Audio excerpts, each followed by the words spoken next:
You might have expected post-2008 that as your electricity bill went up, your power would be more secure. We were promised that Kusile and Medupi would be generating electricity by now, and many hoped that the rolling blackouts and load shedding of 2008 were past. Well, you just have to fast forward to 2014 and discover that, well, some of that is partially true. This is Tonight. I'm Bruce Whitfield. Tonight we examine what's behind the latest electricity shortages. Joining me in Cape Town, Andrew Kenny, energy analyst, and Andrew Etzinger is in Johannesburg. He's a senior general manager at Eskom and a man who's carrying the weight of the world on his shoulders. Andrew Kenny, first to you. Were the power outages that we're seeing now in December 2014 inevitable? Just to say, Bruce, that all of you said what's behind these outages. All of the problems of Eskom now basically are we just haven't got enough electricity generation.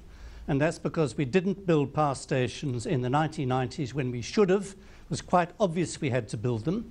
We didn't build them, and so we ran out of electricity essentially in 2007. Since then, Eskom simply hasn't been able to meet demand, and there's been a whole series of Eskom cutting demand by deals and by emergency orders, and finally by outright load shedding. That is behind everything that we see now. But certainly we saw the build program begin in 2009. We were told that MadhuP and Kusile would be up and running by now. There have been interminable delays there, have there not? Well, certainly that's the immediate cause of the problem right now. These things should be running. I think MadhuP is about 3 years behind schedule. So this is very serious indeed. When it does come on, Andrew's been telling us how they're beginning to fire up the first unit, which is Unit 6 of MadhuP. I've seen videos of the flame going in with oil burners. That's very good. And once this thing gets running on full stream, which should be in about 5 months from now, it'll be a huge relief to the grid. But we need much more. In the meantime, Andrew Etzinger in Johannesburg, you've had a busy couple of weeks trying to explain to South Africa why the lights have been going off again. Yep. We had the Majuba silo disaster where a silo exploded, call it what you like, yes. Whether it was a construction fault by Stocks and Stocks, I think who built the original structure, or whether or not it was a technical fault, whether Eskom was at fault when it came to storing coal, that is yet to be determined. Since then, the wheels have come off electricity supply properly. Andrew summarized it very well. Unfortunately, we have an underlying electricity capacity constraint and shortage in the country. That means our reserve margin is highly constrained, and every little bump, it can be a very public catastrophe, such as the collapse of a silo. It can be a boiler tube leak, a tiny little pinprick in a boiler in a power station. But we simply don't have the ability to absorb those shocks on our system. You coming to within 1% of capacity on a daily basis. Exactly so. So everything, unfortunately, puts us in a very vulnerable position. What we must also bear in mind is that we have at the moment about 8,000 megawatts of capacity out of service because of those technical problems. That's about two Majubas, or more importantly, two MadhuPs that are currently out of service because of technical problems. We need to get into these power stations urgently to do the refurbishment and do the maintenance, but to do so would again put us into load shedding. So this is a terrible dilemma which we have, compounded by the fact that we're running diesel burning open cycle gas turbine power stations on a daily basis, burning fuel at about 2 billion rands worth of diesel per month. Unaffordable. So a couple of tough decisions need to be made in the country to keep the lights on for the next few years. Okay, so it's still a question of years, even though the turbines are starting to turn at MadhuP, whether you make the 22nd, 23rd, 24th deadline, yes, as to whether or not you start generating electricity there, remains to be seen, because there's quite an agonizing and painful process in the next 3 weeks to see whether or not the place is even going to work. Everything is looking great at MadhuP. The dilemma is, again, the first of those units will not be enough to take us out of our current problem. We're going to have to get at least 2 units up and running at MadhuP. When you talk about units, I mean, it's a little bit like a toast rack, isn't it? And if one pictures a toast rack, every slice of toast is a unit. And you're developing how many units of MadhuP? 6. Okay. Each one will be 800 megawatts. So a unit would comprise the generator, which I think everyone intuitively understands as a power generator, but all the auxiliaries that go along with it. So that would be the coal handling plant and all the rest with ash handling. All of that collectively one terms a unit. So the first of those, yeah, coming online very shortly. We're glad to say, as Andrew pointed out, that everything is basically there. We're basically cleaning out the pipework, getting it ready for synchronization, connecting to the grid, after which it'll be ramping up to full production over the next couple of months. Will that be on deadline just before Christmas? A lot of risk associated with this. To clean out these pipes takes a complicated process of what we refer to as blow-throughs. We have to get this right. Why is it so important? Even the smallest particle left in those pipes could cause catastrophic damage once the turbine and the boiler is at full capacity, because of the temperature and the pressure in that pipework basically turning the turbine. So you want that absolutely sterile, so that it's just steam and only steam. So we're continuing, we're checking that every little particle is out of it. That may take an extra few weeks. If it does, let's take the time. Let's not risk a couple of years later a similar catastrophe as we've seen at MadhuP. Okay, so when are we out of the woods? We're going to be out 2 to 3 years' time. By 2 to 3 years' time, we'll have 2 of the units at MadhuP up and running, 1 of the units at Kusile, and a lot of capacity from the independent power producers on the grid. So that would certainly give us the necessary space. Very important, again, that the situation will ease between now and then. It won't be an automatic resolution of the problems, but will certainly give us the assurance that we'll be out of load shedding. Andrew Kenny in Cape Town, you recently in an article referred to the very nice Andrew Etzinger as the Prince of Darkness. Do we face 2 to 3 years of the sort of rolling blackouts on weekends as we've witnessed in the last 2? Well, I said he was a charming Prince of Darkness. A charming Prince of Darkness. Those are the most terrifying Princes of Darkness of ever, of course. No, he's got the worst job in Eskom, probably in South Africa. And I think he does it very well, because he admits to the failures and faults.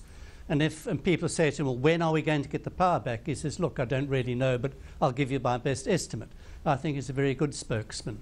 What Andrew said about MadhuP, I agree completely. They're firing it up now. It's a long, difficult process to bring a new units onto line and to synchronize it with the grid. There's bound to be, guaranteed to be, teething problems. Andrew says, I think that we'll have the new units on full stream in about 5 months, 6 months' time. That'll be a huge relief. Then when the second one comes on, that'll be an even greater relief. But I was a bit dismayed to see that the second one is going to be a much longer gap between the first and the second one than we originally expected, which is a bit disturbing. And then Kusile, I think, will follow about 18 months later. I'd say it's going to be, I agree with Andrew, it's going to be at least 3-4 years before we're out of this load shedding, precariousness. No, but is it inevitable that we will have load shedding, or is it inevitable that Eskom, as it has very successfully since the crisis of 2008, will, with a little bit of chewing gum, some band-aids and a bit of masking tape, manage to keep things together adequately, so we've got a fairly, as we've had for the last 6 years, tight power supply, but at least we've had it? Well, 2008 was a special case because there was, first of all, the shortage of generation capacity. Then they made a complete pig's ear of the coal supply to a lot of the coal stations, and they lost a whole lot of coal stations when the rain came down. So that problem has been solved. But we still face the absolutely fundamental problem. We haven't got enough power station. We're at the edge the whole time. We shouldn't have to be running these gas turbines, which are extremely expensive to run. They're designed only to be run at short periods for emergencies. Now they're running sometimes the whole time at horrible costs. Eskom's revenue is round about 74 cents a kilowatt hour. These things cost over R3.50 a kilowatt hour to run. So it's a disaster for Eskom running them. Which is why, Andrew Etzinger, you're heading into the next 6 months of the financial year probably to run at a loss. Yes, we'll be very lucky to break even by the end of the year as a result of running the open cycle gas turbines, as Andrew's indicated, at the current rate, about 2 billion rand once again of fuel that we hadn't budgeted for, which will certainly put us over the edge unless we change our regime. I have, in good faith, not bought UPS devices, not bought generators. Is it time? Very important that any business and any homeowner look at the way that electricity is used, be prepared, get the load shedding schedule, figure out when you would be affected if there's going to be load shedding and how that would affect your lifestyle. So if you enjoy watching TV and you are on the evening, yes, rather get a backup. be prepared. Are we going into periods of inevitable load shedding in the next 2 to 3 years? I believe so. I believe that from January onwards, I think that we're going to be under significant strain, more so than we've been up to this point. And I think that particularly if we are unable to run the diesel turbines, we basically stand at the risk of rolling load shedding, as we saw in 2008. Unfortunately, that's the risk. Okay, and under what circumstances will you run the gas turbines then? If we suddenly get funding from sources other than from our own bank account, from our own income statement, yes, then we could continue. But at the moment, it's are negotiations ongoing currently with government to get that funding? Of course, and it actually amounts to a country decision. This is a decision bigger than Eskom. From a going concern point of view, from a fiduciary duty point of view, our board of directors simply cannot continue to sign checks for diesel at this current rate. Okay, so it goes down to which government department then? National Treasury? The Department of Energy, as well as our own Department of Public Enterprises, are the key. So you've got the Policy Ministry, Department of Energy, Public Enterprises, our shareholder ministry. Of course, the Department of Finance would be involved with National Treasury, and those ministries are urgently looking at the situation, are fully aware of it as well. The country can't afford to go back to 2008. I mean, that's surely the worst case scenario. Quite so. I think the 2 billion rand a month that we're talking about pales into significance when you look at the economic impact of not having that available. So the right thing for the economy is to pay the 2 billion rand. But even more right, if I can use terrible grammar, would be to find a way for South Africans to simply use electricity less. If we could all do that, switch off our geysers, our swimming pool pumps during the day, it's painful, but it would certainly make a big difference. It's not painful, it's just a little bit of common sense, Andrew. Yeah. But until we tend, unfortunately, Andrew Kenny, to not respond adequately and then bitch and moan like teenagers who've been denied a Saturday night out at a disco when the power does get cut off.